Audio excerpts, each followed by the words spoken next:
Ibu Rektor dan Ibu Dekan. Insya Allah pada kesempatan kali ini saya ingin share tentang introduction ya, sebentar. Apakah bisa dilihat slide saya? Ya, Pak. Oke. Bisa. Oke, terima kasih. Oke, terima kasih. So, ada dua hal. Yang pertama, mudah-mudahan kita ada waktu 45 menit ya. Tadi saya diberi waktu oleh Bu Wana, signal processing dan juga machine learning. Oke, jadi ada dua hal yang kita akan diskusikan pada hari ini, pagi hari ini, signal processing dan machine learning. Mudah-mudahan dengan ini akan semakin menggairahkan riset tentang ini di Universitas Pontianak Utama ya, dan nanti ada introduction tentang deep learning insyaallah. Oke, sedikit perkenalan. Ini nama saya Teddy Surya Gunawan. Saya attachment pertama di IUM, International Islamic University Malaysia. Ini beberapa award yang pernah saya dapat. Salah satunya tahun kemarin Best Researcher Award, dan pernah menjadi Program Accreditation Quality Assurance, dan juga Ketua Jabatan atau Head of Electrical Computer Engineering. H-Index Google Scholar segini, dan Scopus segini. Saya PhD dari New South Wales Uni, kemudian di Singapura 2001, dan juga dari ITB. Ini riset saya, signal processing, instrumentation control, parallel computing, dan IoT.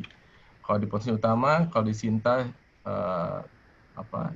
alhamdulillah rank nasional segini, dan UPU sendiri dalam rankingnya 181 kalau nggak salah saya lihat kemarin. Mudah-mudahan dengan semakin banyak riset tentang signal processing dan machine learning, nanti akan lebih banyak lagi di Q1, Q2, Q3, Q4, dan ranking UPU semakin tinggi nanti insya Allah. Oke, kita masuk aja langsung pertama. Lihat dari Lens.org, ini ada website yang bagus ya, Lens.org. Nah, di sini bisa dilihat paten, publikasi, dan tren. Yang pertama kita lihat signal processing, trennya itu seperti ini.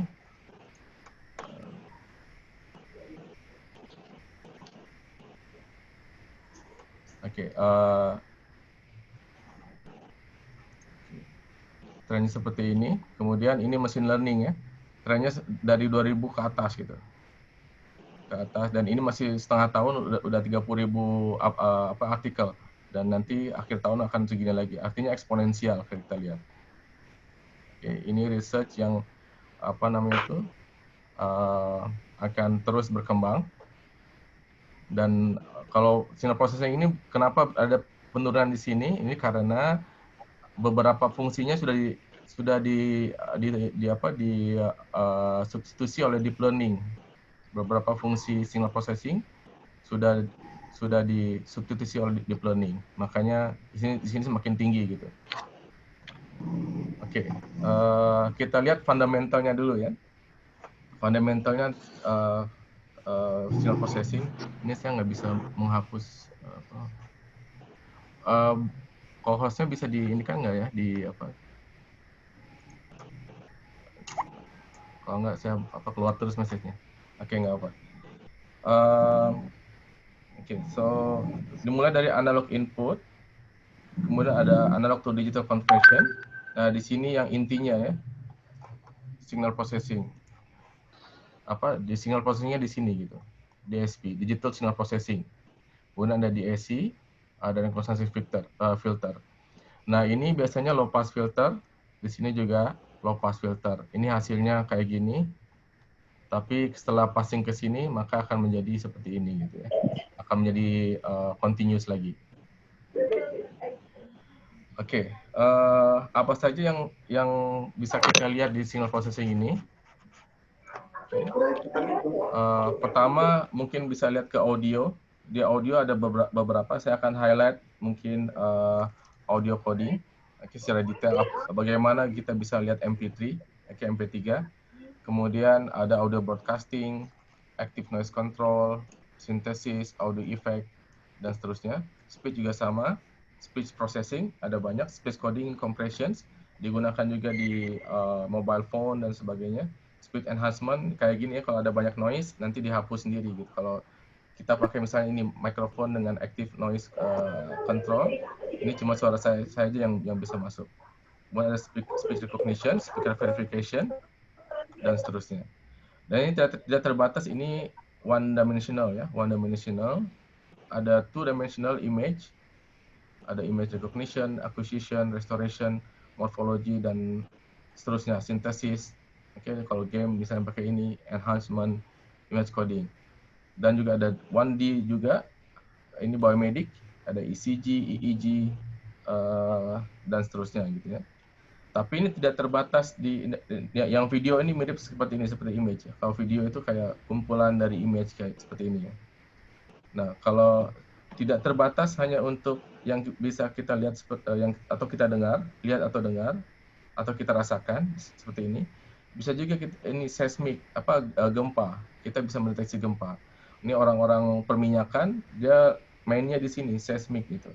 Kalau gempa dia bisa menentukan, kalau ada gempa dia bisa menentukan di mana lokasi oil dan gasnya. Kemudian ada genomic signal processing, genomic, exon dan intron dan exon prediction.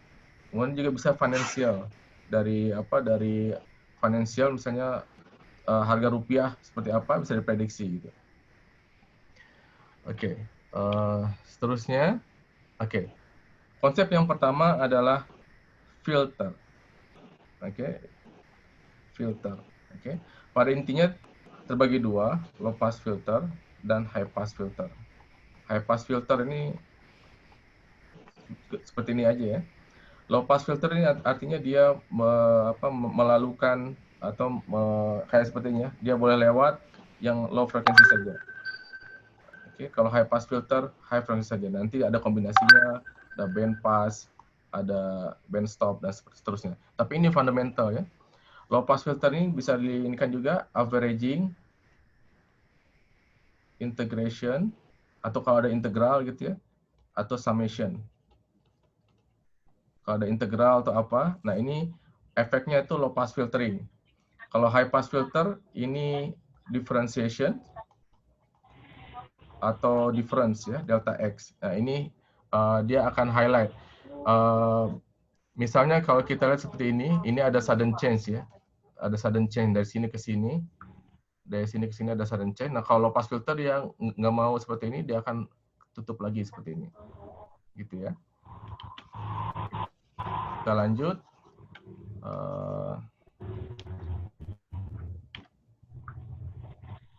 So ya ini ada DSP filtering.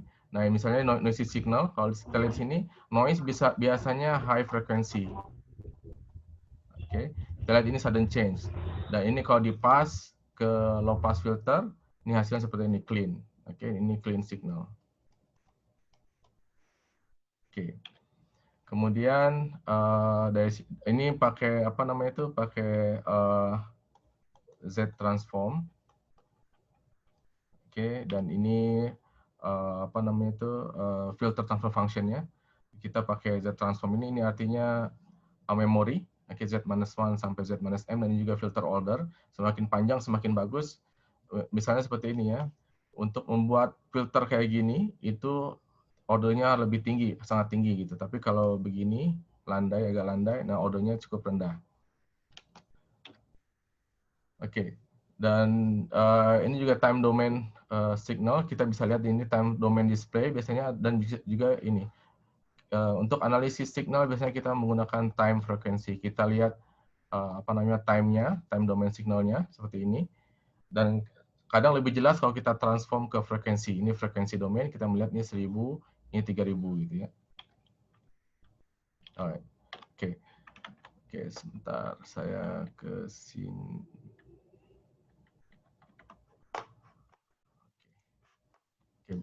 Sekarang saya tunjukkan ya bagaimana efek dari kuantisasi. Seperti ini. Nah, ini kalau bit kita kurang, ini tadi ADC ya, analog to digital converter. Kalau bit kita kurang, kita lihat signalnya sangat buruk gitu. Kita lihat signalnya sangat buruk di sini. Ya. kita increase lebih tinggi lagi, nah ini akan mengikuti signalnya gitu ya. Nah seperti ini, oke. Dan saya setelah reconstruction filter ini akan berubah lagi menjadi continuous signal. Nah ini saya contohkan di sini.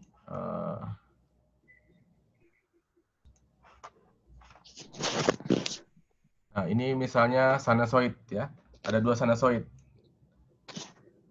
Ada dua sinusoid di sini. Nah ini signalnya 1000 gitu ya. 3000, 3500, 4000. Nah, bagaimana kalau sampling frekuensi kita 8000? Itu berarti kalau Nichols theorem dia ada apa namanya itu maksimum adalah 4000 gitu ya. 4000 Hz. Kalau kita lebih, nah ini kita lihat frekuensinya 5500, dia akan balik lagi ke sini. Ini namanya aliasing. Oke. Ini namanya aliasing karena di signalnya di sini harusnya 5500 tapi di sini menjadi 2500 dan seterusnya. Kalau kita geser terus tinggi dia akan ini apa namanya itu akan aliasing ke tempat frekuensi yang lain. Oke. Ini namanya aliasing. Oke, ini filter. Oke. Oke, misalnya kita desain filter yang gampang aja misalnya ya. Frekuensinya 8000, kemudian ininya 2500, ininya 3000 passingnya. Oke, kita desain filternya. Oke, ini menggunakan MATLAB kita bisa lihat ya, bisa langsung apa namanya itu melihat ininya apa namanya itu in real time. Oke, ini saya balikan lagi ke 3500. Oke. Saya filter di sini. Nah, ini kita lihat di sini asalnya dari dua ini. Karena saya buat filter di sini, maka akan hilang gitu. Ini basic gitu ya. Lanjut, oke, kita ke spatial filtering. Ini kenapa saya spend some time agak lama, karena ini merupakan fundamental nanti untuk yang deep learning ya, untuk convolutional network.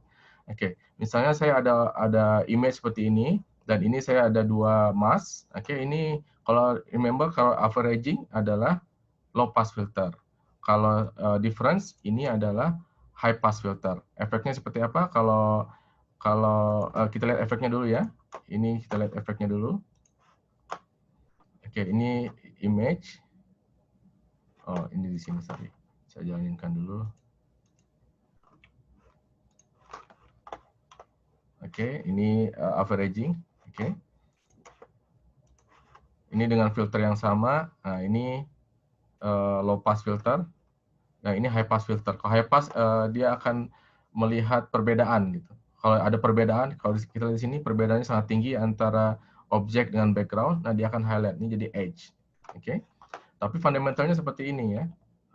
Sebentar. Mana? Oke. Saya contohkan satu saja. Misalnya, oke, ini kita harus ada boundary extension dulu di sini. Ini misalnya 5 by 5 image. Oke. Ini ada boundary extension, kita tambahin nolnya.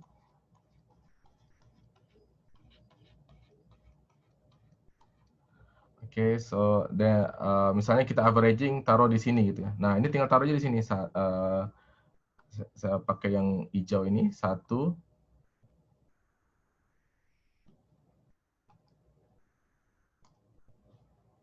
Oke, oke, 1, 1, 1, 1, 1, 1. Nah ini kita lihat J 1,1 J hasil filtering ya. Ini I, ada filter, kemudian ini J. Oke, J 1,1, 1,9. Kita lihat yang merah kali yang hijau. 0 kali 1 tambah 0 kali 1 tambah 0 kali 1 tambah 0 kali 1 tambah 0 kali 1 tambah 0 kali 1 tambah 0 kali 1 tambah 50 kali 1 tambah 0 kali 1. Kemudian ini hasilnya 50/9. Nah, ini apa namanya tuh? Ini hasil low pass filter ya. Ini hasil low pass filter. Oke. Nah, sekarang kita coba Laplacian. Jadi seperti itu. Ini yang tengah sini, taruh di tengah sini yang mau kita lakukan. Dan yang lainnya di spread di sini. 1, 2, 3, 4, 5, 6, 7, 8, 9 gitu ya. Oke. Nah, sekarang kita lihat misalnya di sini. Saya mau ini. Ini adalah J 4,4. Oke. Filternya taruh di sini semua, 0, 1, 0. Oke, 1 minus 4, 1, 0, 1, 0. Oke, ini fundamental dari spatial filtering ya.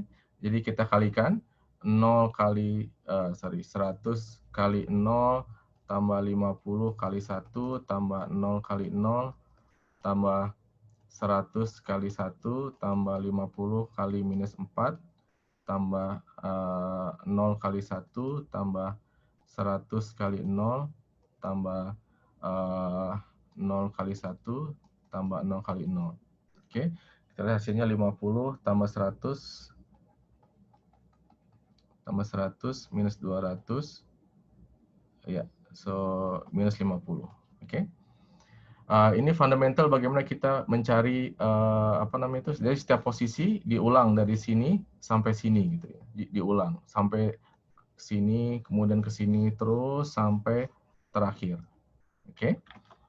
Nah, ini kalau kita lihat sama apa yang kita lakukan. Jadi yang pertama tadi J1 ini 6 ya, 50 bagi 9, kemudian J2 ini minus 50 kalau lihat nanti J4,4. Oke. Oke, ini fundamental di signal processing. Jadi kita ada dua tentang apa namanya itu. Ya, saya lanjut ke ini ya, audio coding sebentar. Oke, ini juga sama. Jadi bagaimana kita bisa melihat audio coding, misal contohnya ini ya, MP3 atau MP4, oke, MP3, MP4. Ada lossless, ada lossy. Lossy artinya ada yang loss, lossless misalnya nggak ada yang loss. Oke, ini digunakan misalnya untuk dokumen di pengadilan, medical dokumen, ataupun misalnya kita untuk archive, untuk museum. Diusahakan tidak lossless. Oke, kalau lossy untuk penggunaan sehari-hari. Dan ada dua strategi, redundancy dan irrelevancy. Oke, irrelevancy misalnya yang tidak kita dengar tidak usah ditransmit.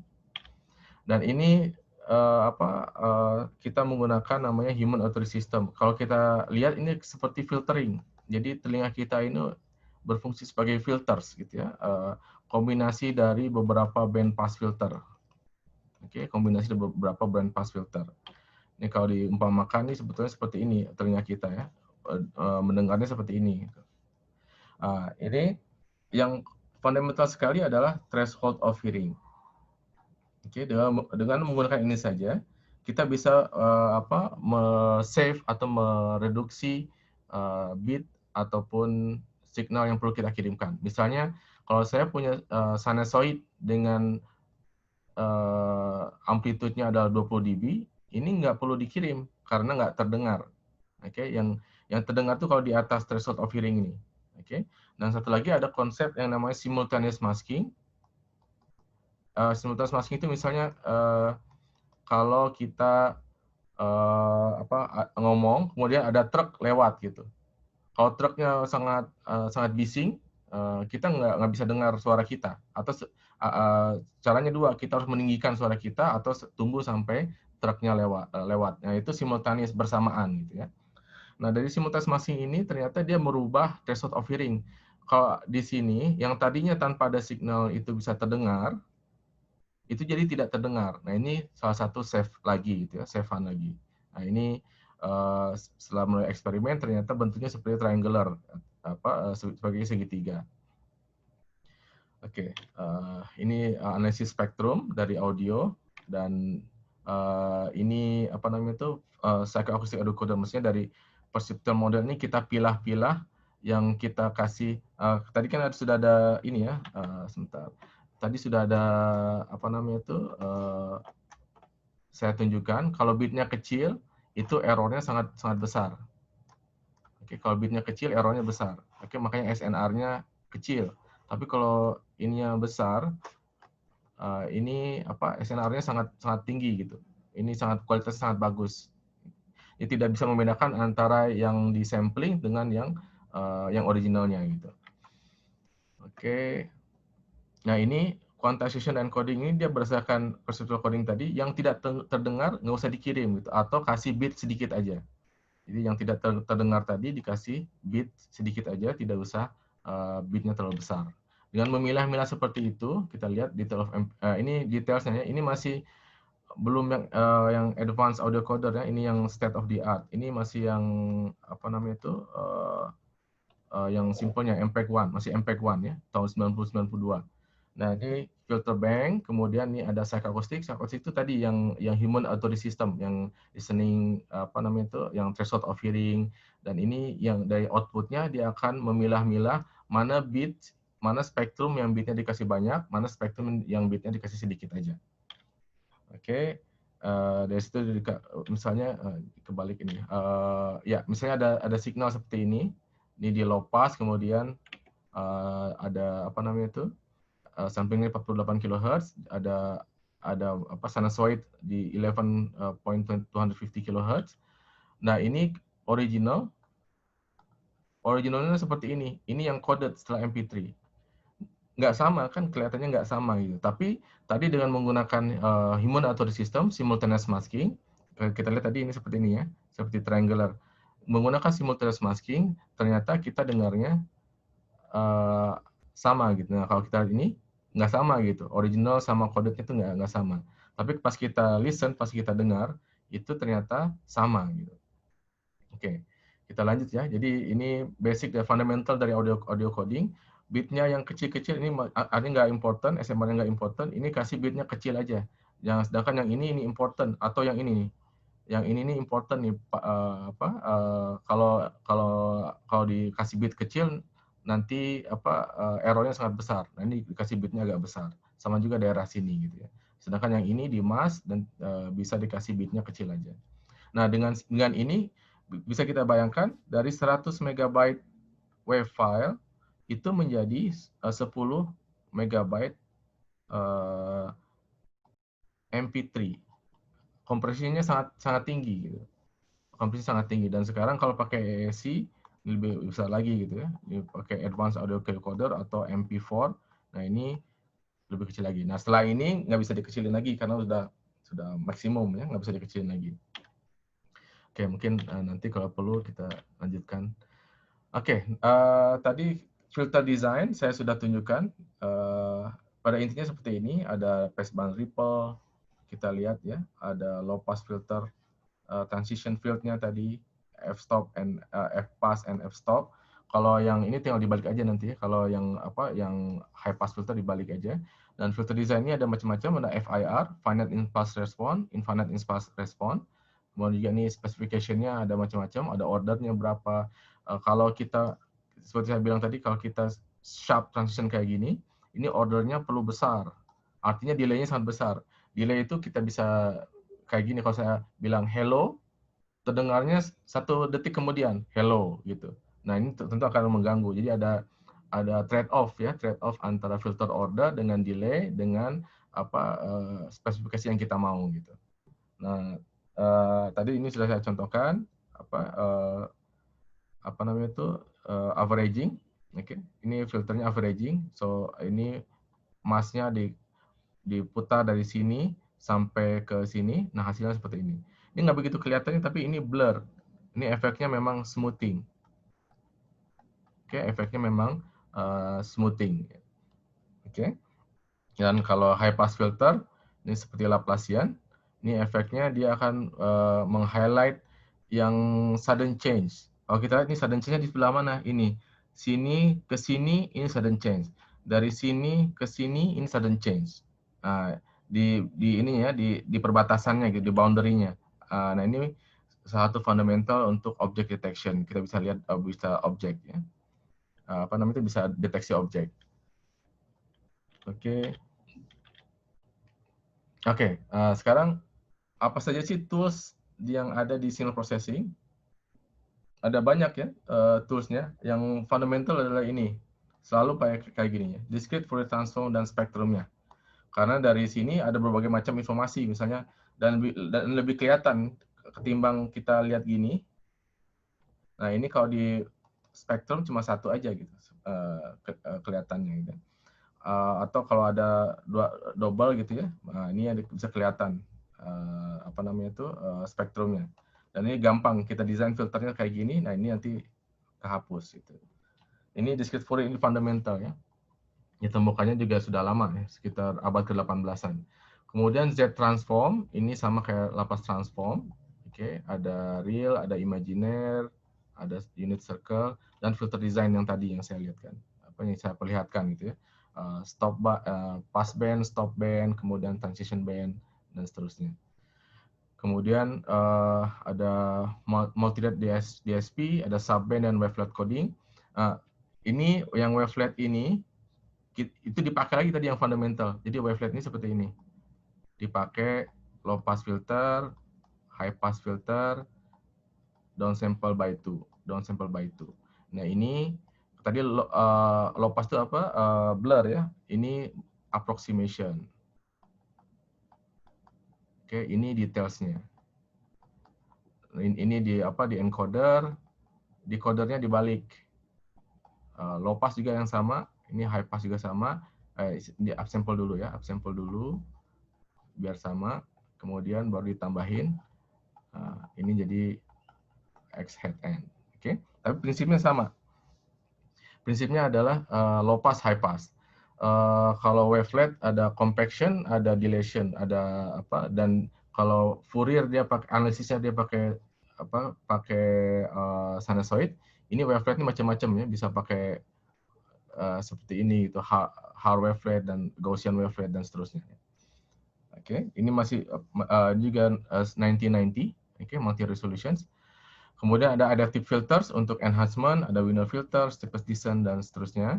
Ada ini yang terbaru, ada time frequency analysis, ada Gabor transform, Wigner transform. Ini yang terbaru juga tahun 2000-an, Stockwell transform. Oke, di aslinya untuk seismic. Makanya kalau kita publish paper yang baru, kadang-kadang reviewernya nanya kenapa nggak pakai Stockwell transform gitu. Jadi bagaimana kita bisa melihat, kita harus coba satu-satu, dan apa namanya itu intinya memang kita harus make our hands dirty. Kita harus coding, kita harus mencobanya satu-satu sampai kita mendapatkan yang namanya intangible knowledge, atau kalau bisa dibahasakan feeling. Kalau ada signal kayak gini, pakai yang mana ya toolsnya gitu. Pakai FFT kah, pakai Stockwell transform kah, pakai wavelet kah, itu nanti kita bisa lihatin pakai feelingnya, itu ini namanya intangible knowledge. Sesuai dengan pengalaman kita bisa melihat yang mana. Dan ini tentu saja kalau salah nanti seperti ini ya. Kayak kita mau membuka skrup ini tapi pakai kunci Inggris seperti ini, tentu nggak kebuka gitu. Nah seperti itu ya. Oke, terus lanjut. Oke, saya ke machine learning sekarang. Pertama 1950-an ini ada artificial intelligence. Any technique that enables machines to mimic human intelligence. Kemudian ada machine learning tahun 1980-an, dan ada terakhir ini deep learning. Ada deep learning. Ini pakai statistical method that enables machine to learn. Artinya kita ada training gitu ya, ada training di situ. Kemudian ini tahun 2010-an ini nambah gitu, ini baru ya. Makanya kalau boleh mudah-mudahan dengan seminar ini Bapak Ibu sekalian dan adik-adik mahasiswa sekalian mulai menggunakan ini ya, deep learning, karena trennya seperti ke situ, ke sini. Tapi secara secara fundamental ada ini ya untuk machine learning. Ada pre-processing, ada feature extraction. Nah ini tadi pakai tools, berbagai macam tools yang kita pelajari tadi, ada FFT, ada Stockwell transform, ada wavelet, ada instantaneous frequency dan seterusnya, ada spectral entropy. Ini feature.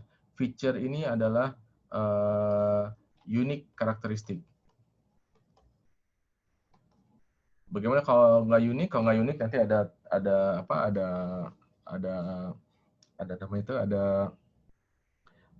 teknik lagi yang lain kayak PCA, Poisson Analysis, Genetic Algorithm untuk meunikan gitu ya. Dan ada classifier-nya, mau neural network, mau apa gitu, macam-macam. Dan ini training database-nya. Nah, ini nanti identify. Ini standar. Ini bisa dirubah. Ini saya ambil contoh power quality disturbance signal. Power quality ini di arus kuat ya. Kemudian bisa juga emotions, bisa juga apa namanya itu speech recognition dan seterusnya ya. Oke. Nah, ini ada pertanyaan yang mana gitu yang kita pilih. Machine learning. Ini ada dua, terbagi dua. Supervised learning itu kita kasih contoh untuk belajar. Ini ada train, ada tes. Oke, kalau ini unsupervised, kita nggak kasih contoh. Tolong klasifikasikan sendiri, clustering namanya. Ini classification. Classification itu ada kelas-kelasnya. Kelas 1, kelas 2, kelas 3, dan seterusnya. Kalau regression, dia angka ya, percentage atau apa gitu ya. Dia kalau ini bisa disebut ini discrete, ini continuous gitu ya. Ada kalau kita mau prediksi misalnya berapa persen berapa persen nanti misalnya rupiah akan berapa turunnya dan seterusnya gitu ya. Kalau classification, rupiah sekarang naik atau turun seperti itu atau bagus atau tidak. Nah, ini pakai aja. Ada kelas, ada discrete kelasnya.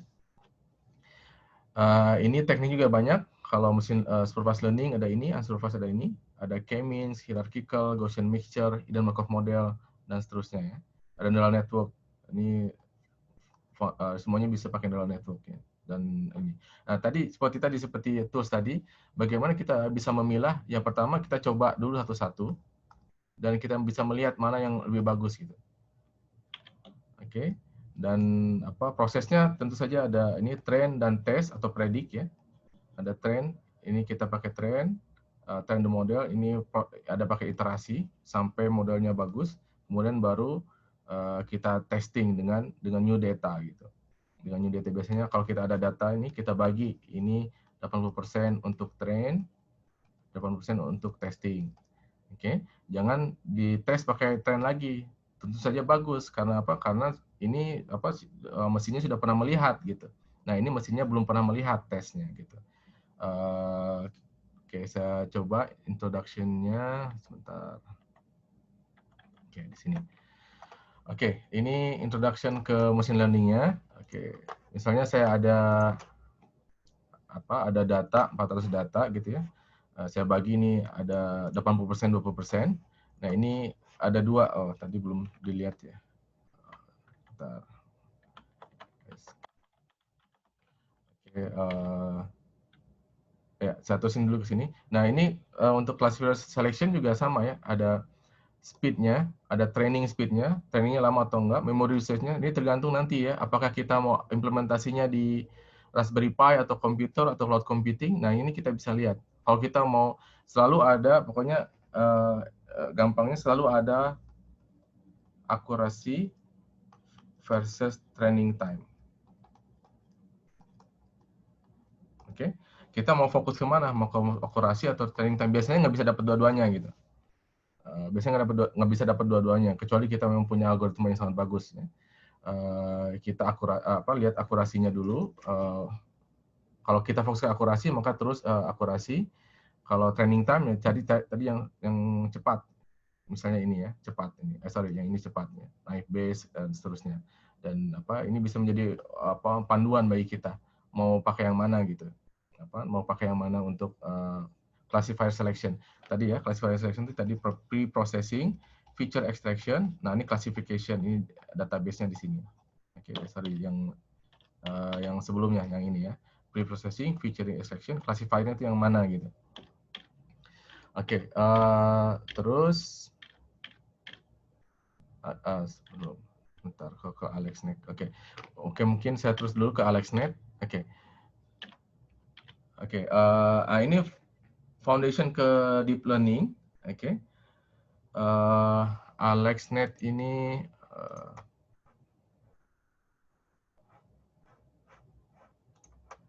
AlexNet ini ditemukan 2012. Ditemukannya 2012. Ini penemunya yang pertama Alex namanya ya, makanya disebut AlexNet. Dan ini apa namanya itu salah satu breakthrough ya, sehingga deep learning itu semakin semakin apa namanya itu semakin banyak ininya semakin banyak risetnya. Jadi ada 5 convolution layer. Kenapa deep? Karena panjang gitu ya. 1, 2, 3, 4, 5 convolution aja tambah ini classifier. Nah, ini bedanya deep learning dengan apa namanya tadi ya, the normal classifier. Ini features extraction, ini feature extraction sama classifiernya itu digabung jadi satu gitu. Jadi satu struktur ini. Satu struktur ini gitu ya. Jadi kita nggak nyoba-nyoba lagi. Ingat nggak tadi kita apa namanya itu misalnya kita pakai Laplace transform, ada angka-angkanya tuh 0, 1, 0, 1, -4, 1, 0, 1, 0 gitu ya. Nah ini di sini kita paksa apa namanya itu komputer nyari sendiri mana yang paling bagus untuk identifikasi, untuk identifikasi gitu ya. Mana yang paling bagus untuk identifikasi ini nomor apa angka-angkanya ini update sendiri gitu ya, update sendiri. Oke. Oops. Oke. Ini struktur AlexNet-nya ya. Oke, nanti saya tunjukkan lagi. Oke, sekarang kita sebelum saya tunjukkan, ini kita misalnya ada signal nih. Ini signal di power quality disturbance. Ada namanya sag, ada namanya swell, gitu ya. Kalau kita lihat swell itu di bawah standar dulu, kemudian dia ke atas gitu. Kalau sag di atas ke bawah gitu. Nah, kalau kita lihat pakai apa namanya itu pakai mata bisa kelihatan gitu. Nah, ini bagaimana kita bisa lihat pakai komputer. Nah, pakai komputer saya pakai ini ada dua. Yang pertama features-nya. Tadi apa tuh feature? Feature itu adalah unique karakteristik. Bagaimana dari sini kemudian kita ekstrak menjadi satu hal yang unik gitu ya. Cukup dua aja gitu dari misalnya panjangnya tuh 1280 samples. Nah, ini jadi dua aja gitu, dua sampel aja yang merepresentasikan secara unik gitu. Misalnya kalau uniknya saya misalnya ada staff number atau uniknya mahasiswa ada matric number dan seterusnya gitu ya. Itu unik ya, ini karakteristik. Ini misalnya ada dua, instantaneous dan spectral entropy. Nah, ini bisa dicoba juga misalnya pakai apa namanya? Ini saya pakai deep learning ya. Coba kita lihat sekarang pakai yang biasa dulu. Handphone aku loh. Oke, ini misal ini tadi apa namanya itu dua features instantaneous frequency sama average spectral entropy. Kita lihat yang biru ini sama yang merah ini kita harus bikin garis nih untuk memutuskan mana yang sag, mana yang swell. Nah, mana yang sag, mana yang swell gitu ya. Nah, kita bisa bikin garis lurus di sini gitu ya. Mau garis lurus atau garis lainnya gitu ya. Intinya biar klasifikasi kita akurat gitu ya. Oke, ini data normalization, ini visualization-nya. Oke, udah saya visualization. Ini classification-nya. Oke, saya train ada banyak ya. Ada naive Bayes, discriminant analysis, decision tree, nearest neighbor, SVM. Oke, dan ini mereka bikin klasifikasinya kayak gini gitu ya. Ini yang hijau ini sag, yang merah ini swell. Sag, swell gitu ya. Ini menurut discriminant analysis kayak gini, garis lurus aja. Menurut decision tree kayak gini gitu, ada terpisah-pisah gitu. Menurut nearest neighbor kayak gini gitu ya, kompleks ininya apa namanya itu decision tree. SVM juga mudah aja, tapi kita lihat apa namanya performance-nya. Ternyata performance-nya di sini ini ya, accuracy trend sama test 90 trend apa yang kita cari. Ini nearest neighbor accuracy lihat 100% di sini ya, sampai 100% ya. Tapi ya ini yang paling bagus berarti di sini di apa di ini kita lihat apa bagaimana bisa 100% prediction testnya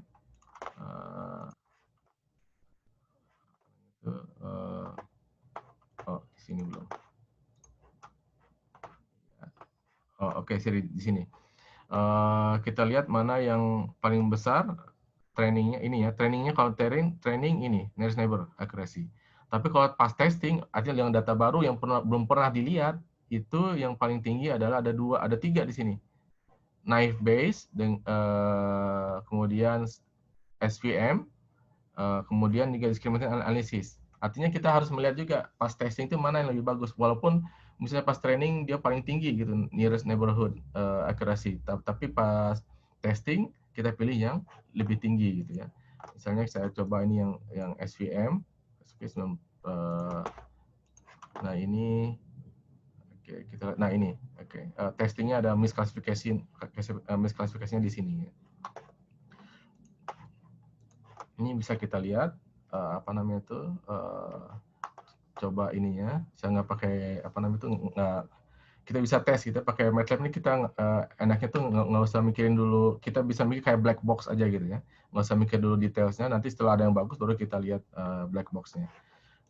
Lihat new session, inputnya misalnya feature test, feature trend dulu, kita trend, kemudian ininya output trend. Oke, validation nggak usah pakai parallel, ini bisa pakai parallel computing kalau ada core ya. Nah ini bisa kita tes nih, misalnya discriminant analysis, kita cari semua thread. Nah, ini langsung kelihatan akurasi 91. Nah ada terus kita coba yang lain, misalnya SVM, semuanya SVM kita coba testingnya.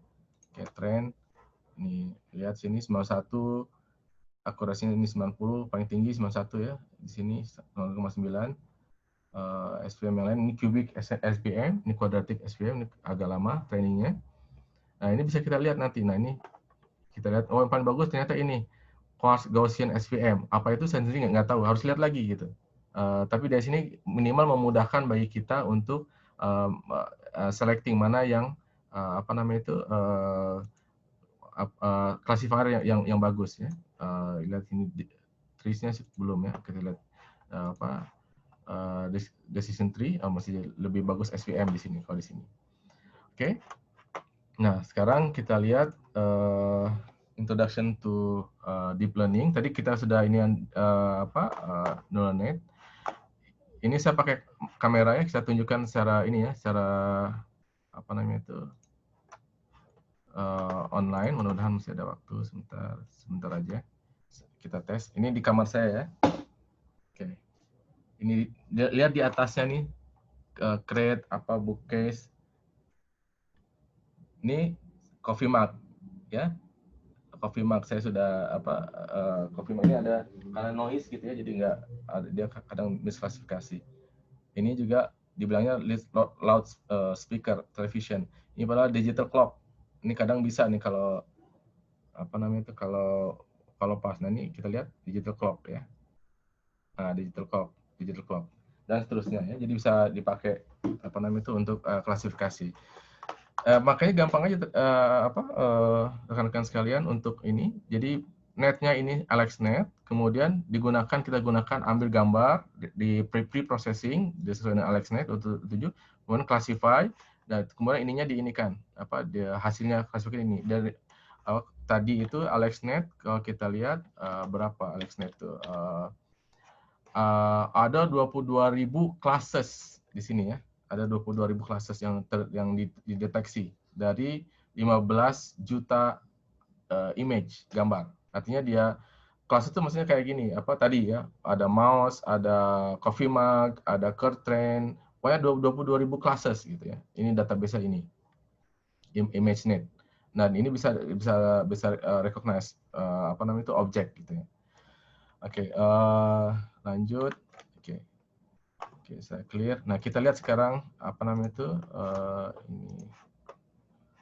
Oke, saya stop dulu, sorry. Stop. Oke, kemudian kita lihat apa namanya itu AlexNet seperti apa. Jadi untuk riset deep learning nggak usah takut, apa namanya itu kita bisa pakai dulu gitu. Nanti saya terangkan bagaimana kita pakai dulunya itu. Oke, saya buka sebentar ya. Mohon maaf. Dari ini tadi kan kita pakai AlexNet ya. Dari workspace-nya ini net ini. Nah ini AlexNet. Kalau kita lihat analyze apa aja di situ. Nah ini hasil analisisnya. Ada apa data image inputnya, ada convolution, ada ReLU tadi yang rectifier linear unit, cross channel normalization dan seterusnya, ada max pooling terus sampai ke bawah. Ini dari sini sampai sini sebelum connected itu feature extraction, automatic feature extraction, ada namanya handcraft feature. Maksudnya kita pilih-pilih ya, kita pilih apa namanya itu yang paling cocok untuk ini, misalnya FFT, untuk yang cocok untuk yang kedua misalnya wavelet. Nah, yang kalau pakai deep learning ini otomatis kalau pakai CNN ini otomatis mana yang yang terbaik itu yang dipakai gitu. Mana yang terbaik itu yang dipakai, itu enaknya seperti itu ya. Yang kita bisa try and error. Yang fully connected yang lainnya itu semacam biasa, semacam apa namanya itu classification layer. Oke. Oke, saya kembali kepada slide-nya. Oke, ini percobaan saya. Ada segmentation, ada noise reduction. Kalau ada noise, kemudian ini ada dua feature saja, instantaneous dengan spektra entropy. Kemudian masukkan ke classifier. Ini bias BLSTM, long short term memory. Apa itu? Nanti kita lihat ya. Dan ini ada classification layer-nya. Ini ternyata setelah saya coba ini seperti ini gitu ya. Layers-nya 1, 2, 3, 4. Ini gimana saya bisa dapat? Coba-coba. Oke, coba-coba di training selama 58 menit di NVIDIA GTX 960. Oh ya, tadi yang di AlexNet itu ada yang important juga. Nah, ini. Oke. Penggunaan NVIDIA Card ini mempercepat deep learning research karena apa namanya itu dengan ini lebih cepat lagi. Ini kalau saya pakai komputer ini nggak bisa 58 menit nih, mungkin bisa 10 jam untuk training saja. Walaupun komputer saya misalnya 16 core, tetap saja lebih cepat pakai GPU ini gitu ya. Dan ini hasilnya ternyata train, validation, dan test ini saya bisa dapat akurasi 99% gitu ya, 0,23%. Artinya apa? Riset ini masih awal tadi ya, 2010 seterusnya masih bisa berkembang gitu. Oke, aplikasinya apa aja di deep learning? Ini banyak ya, speech recognition. Ini Alexa. Anak saya juga suka tanya, Alexa sing happy birthday misalnya, nanti dia sing gitu ya. Alexa, what's the weather today in Kuala Lumpur misalnya, nanti dia jawab gitu ya. Bisa juga face detection, automated driving, detecting object, ini ada apa anjing, sepeda, mobil dideteksi sama dia. Bisa juga speech recognition. Tadi ya makanya signal processing-nya turun, itu karena semuanya sekarang pakai CNN, pakai deep learning gitu ya. Ada segmentation juga, ini ada jalan, hijau, mobil, biru, dan seterusnya. Ada signal classification using LSTM, anatomy machinery at Shell, ini digunakan di Shell ya, di perusahaan minyak. Dan juga ini apa, you only look once, ini lihat apa namanya itu, lihat tanda-tanda ini lalu lintas ya. Ini apa? Misalnya ini no left turn, nggak boleh left turn. Dan yang saya sebutkan tadi masih sedikit, masih banyak yang lain gitu ya. Kalau kita lihat ke sini, Asimov Institute, ORG, Neural Network Zoo, bisa cek di sana. Itu ada begitu banyak neural network yang bisa kita coba. Oke, ada begitu banyak neural network yang bisa kita coba gitu.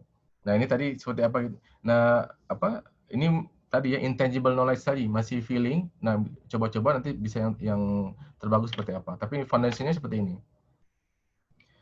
Foundation-nya adalah seperti ini. Jadi kalau data kita image, oke, data kita image, nah ini biasanya menggunakan CNN. Walaupun sekarang juga ada one dimensional CNN. Nah, paper saya terbaru menggunakan one dimensional CNN untuk ECG. Oke, jadi bisa juga untuk ini. Artinya apa? Biar nggak cari-cari lagi filteran yang mana atau tools yang mana, FFT kah, S-transform kah, atau yang lain kah, yang wavelet kah yang bagus. Nah ini di train aja biar CNN yang cari gitu, fiturnya yang mana yang bagus. Kalau signal, 1D signal atau text data ini biasanya pakai LSTM atau CNN juga. Ini CNN juga bisa. Ini menarik nih. Ini kayak Grammarly. Grammarly itu kayak untuk memperbaiki grammar. Jadi adik-adik sekalian atau Bapak Ibu sekalian nggak usah takut kalau mau nulis paper karena sudah ada Grammarly gitu, bisa diperbaiki grammarnya. Oke. Bagaimana ini bisa terjadi? Kita lihat ini learn features-nya mau clinch-nya seperti apa, tapi saya bisa tahu ini features-nya tuh di sini gitu. Walaupun dibalik ini augmentation ya, atau warnanya beda ataupun lebih kecil, saya tahu ini adalah rabbit gitu ya. Ini kita lihat confidence levelnya 95%. Oke. Nah, ini ada dua cara kita bisa melihat, ini kita bikin sendiri neural network, ya, neural network kayak tadi saya bikin sendiri yang BLSTM itu ya, yang ini ya. Saya coba-coba sendiri ini. Mana yang paling bagus itu, 1 layer, 2 layer, 3 layer, 4 layer, dan seterusnya, mana yang lebih bagus. Atau kita yang lebih cepat itu sebetulnya pakai pre-train model ya. Kita pakai pre-train model. Oke. Jadi tadi yang saya gunakan AlexNet itu di-train lagi gitu. Pakai yang lain, pakai objek yang lain kan tadi sudah ada 22.000 kelas. Misalnya kita mau recognize apa ya, misalnya Danau Toba misalnya. Nah, itu kasih gambar Danau Toba misalnya 1000 Danau Toba, nanti dia akan recognize, oh ini Danau Toba khusus gitu ya, Danau Toba aja. Oke, mau dari atas, dari samping dan seterusnya, mau malam atau mau siang, itu kasih aja ke AlexNet ini, nanti dia klasifikasi gitu. Dan yang kita bisa ini kan replace final layers-nya, ini karena ini classifier ya, ini yang tadi fully connected itu. Sedangkan yang ini feature extraction-nya biarin aja di situ. Oke. Train lagi, kemudian predict and assess network accuracy, kemudian dicoba-coba lagi ya.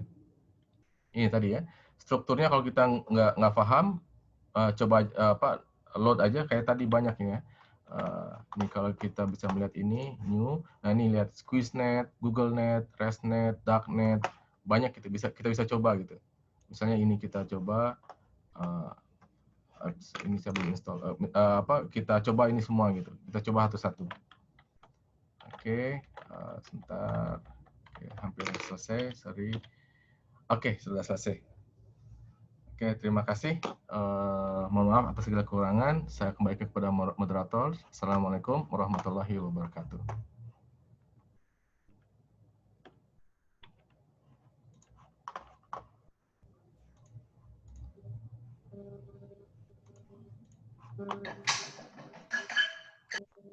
Terima kasih kepada Bapak Prof.